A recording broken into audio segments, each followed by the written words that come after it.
合唱。南無阿弥陀仏、南無阿弥陀仏、南無阿弥陀仏、南無阿弥陀仏、南無阿弥陀仏、南無阿弥陀仏。Good morning. This afternoon, we are observing our Hatsubon service. Because of our COVID situation, we are restricting the capacity of our hondo, or our sanctuary, and just limiting the attendance to just the families. And so this video will offer you a view of the Dharma names of each of those people who have passed away this year and last year. So I will begin reading the names, beginning with those who have passed away most recently. Diane Tachiki Hutchison, Gladys Imori, Stephen Tomiyama, Yoshiko Honda, Kikuko Takashima, Jeannie Inoue, Sayoko Tomiyama, Minako Nakano, Nobuko Amano, Ruby Yoshida, Hatsumi Oto, Aiko Valerie, Karen Kawasaki, Harikazu Ogasawara, Mitsuo Ishihara, Yukio Kawamoto, Roy Yonekura, Chieko Moriyama, Hiroshi Kubota, Reverend Kakue Tada, Yoshiko Watanabe, Edward Yukio Iwashita, Yutaka Yamamoto, Rodney Oyama,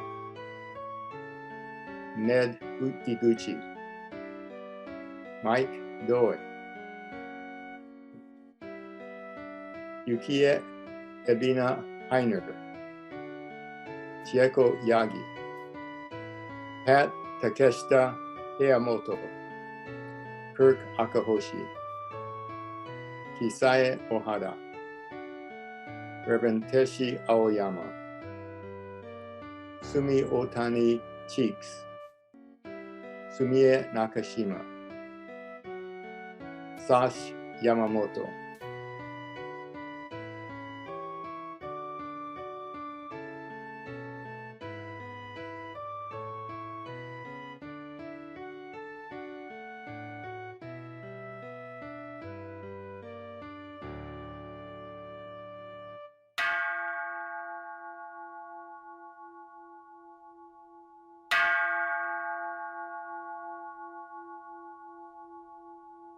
Namo Amida Butsu, Namo Amida Butsu, Namo Amida Butsu, Namo.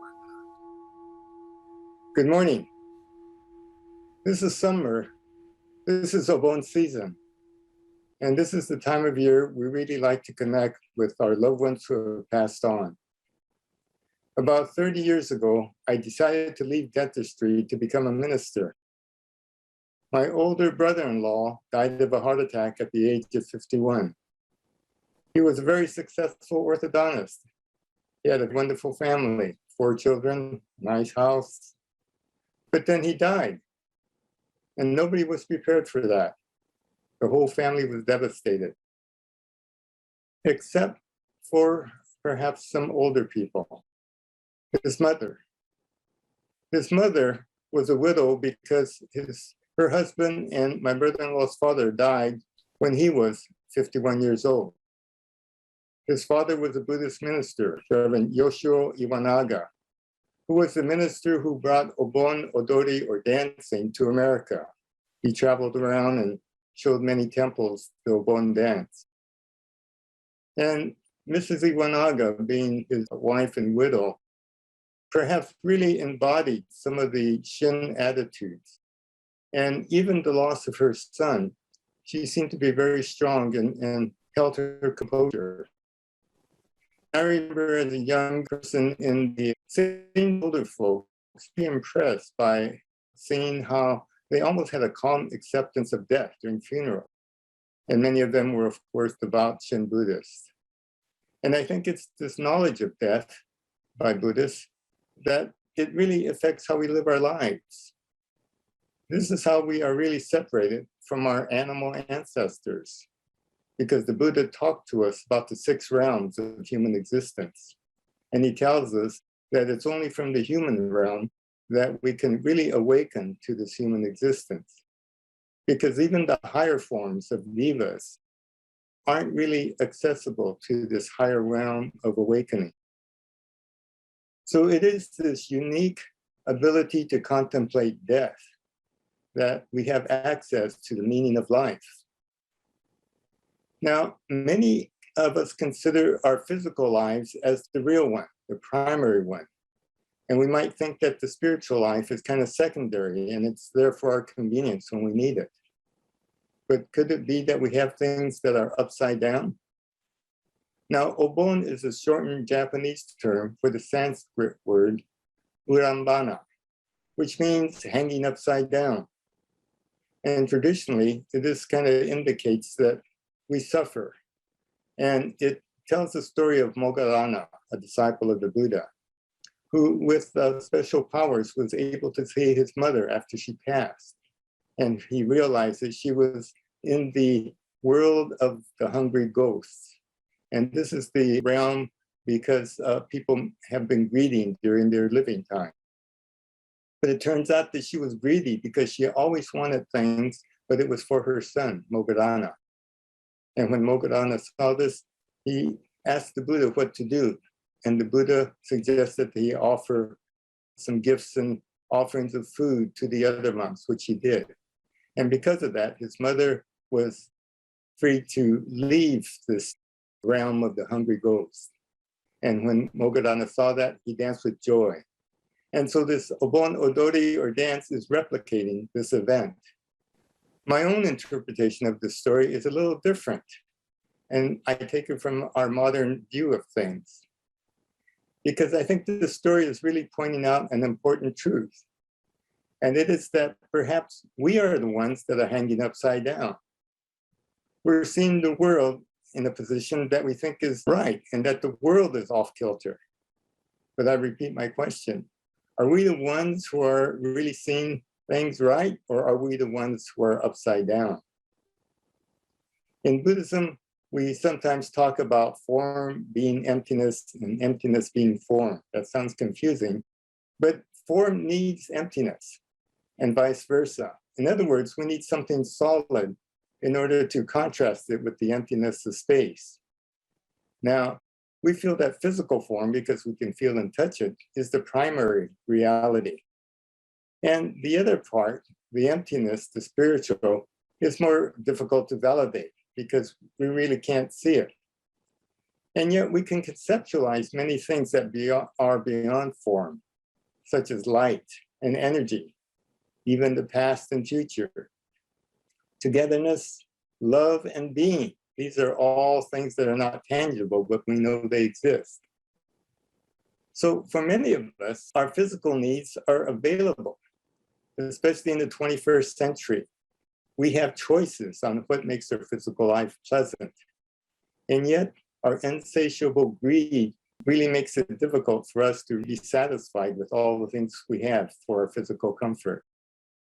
And so for all the conveniences and health and safety regulations that protect us, we still feel unsettled. Our common upside down view is that the physical realm is most important. And so our physical security is most important. And yet, because of the recent COVID pandemic, gun violence, highway dangers, and crime conditions, all these things have challenged our physical security. Now, the Buddha is saying the opposite. He's telling us that life is impermanent. Everything changes. Whatever born dies. When our physical lifestyle is challenged, we sometimes need to turn to the spiritual. This physical life is insecure and we know it will end, but the spiritual life will always remain.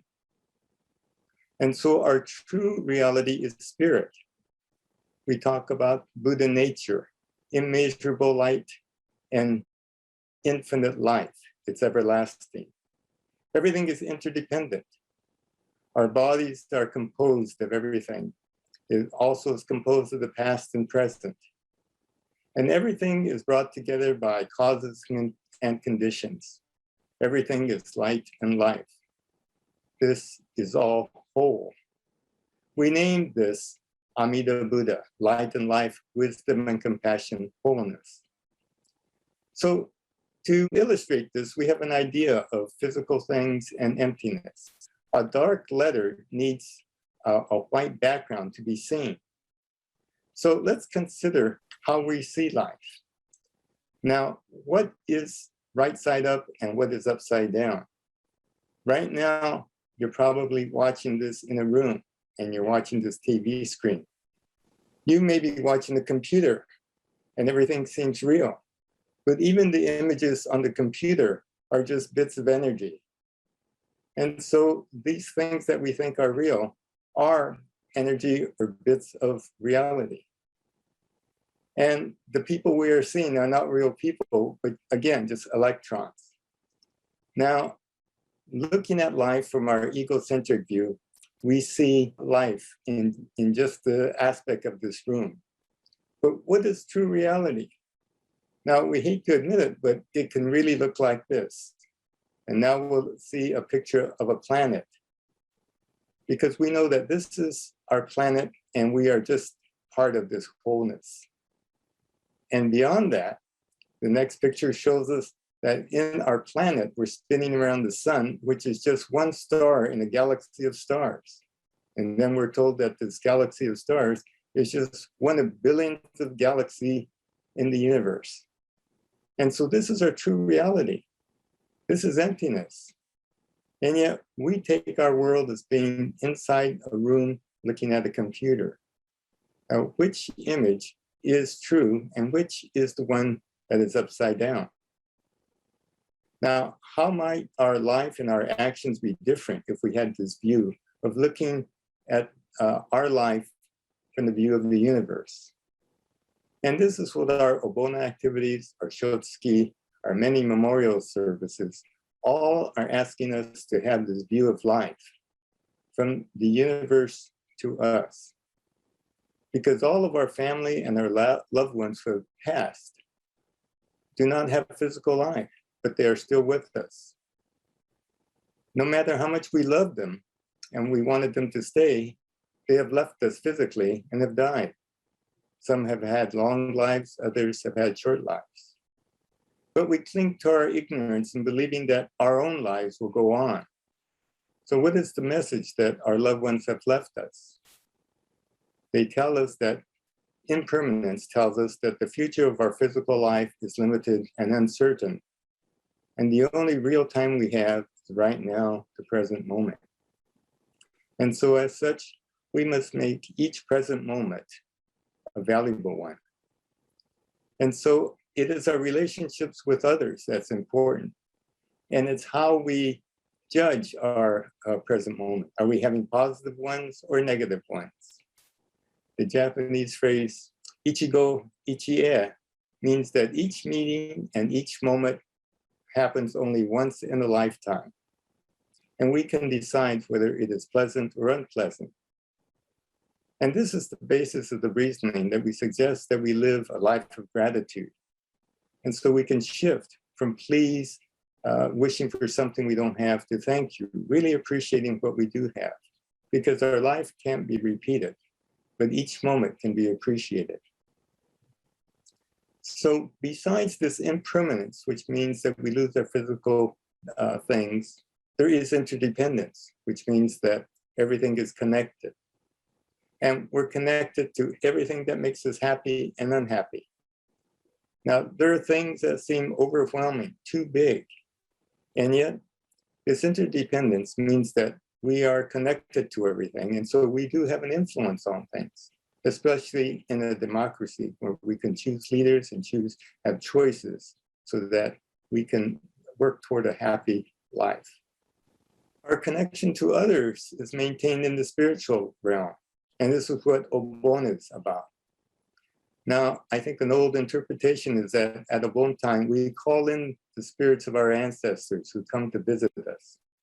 But I like to think that our loved ones who have passed on are always with us. And it is only our intention to bring our attention to the relationship that makes it real for us.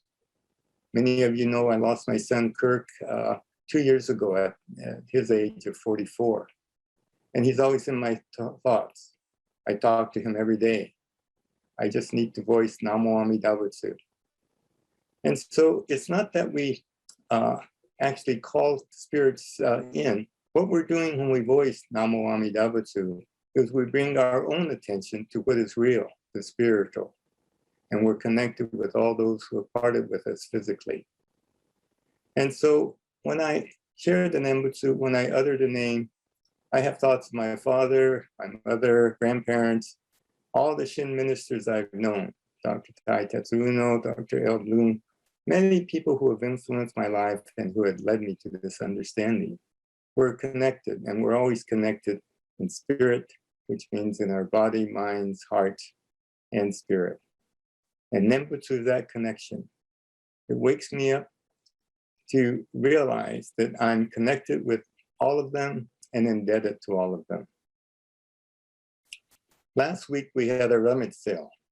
And for those of you who were there, it felt great because it was the first time in over a year that we physically were with each other. Of course, we were masked and it was outside. But we were helping to sell furniture that were donated to the temple as a fundraiser.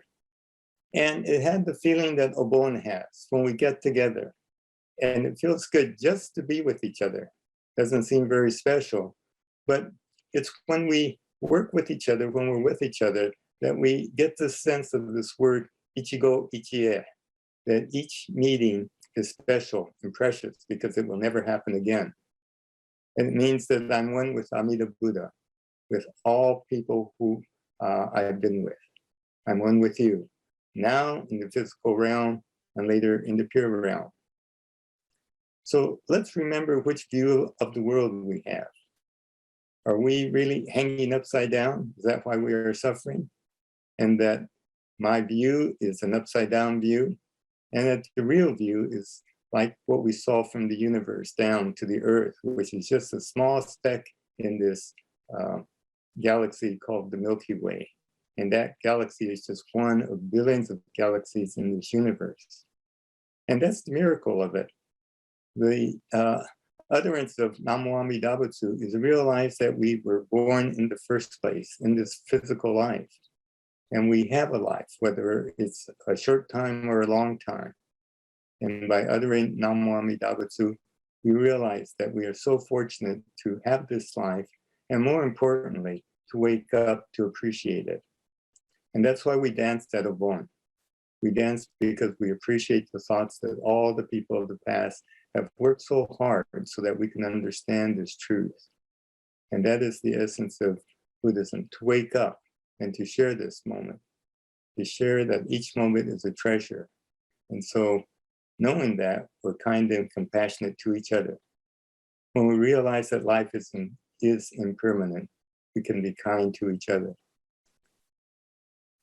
So we continue to utter the words Namandavs.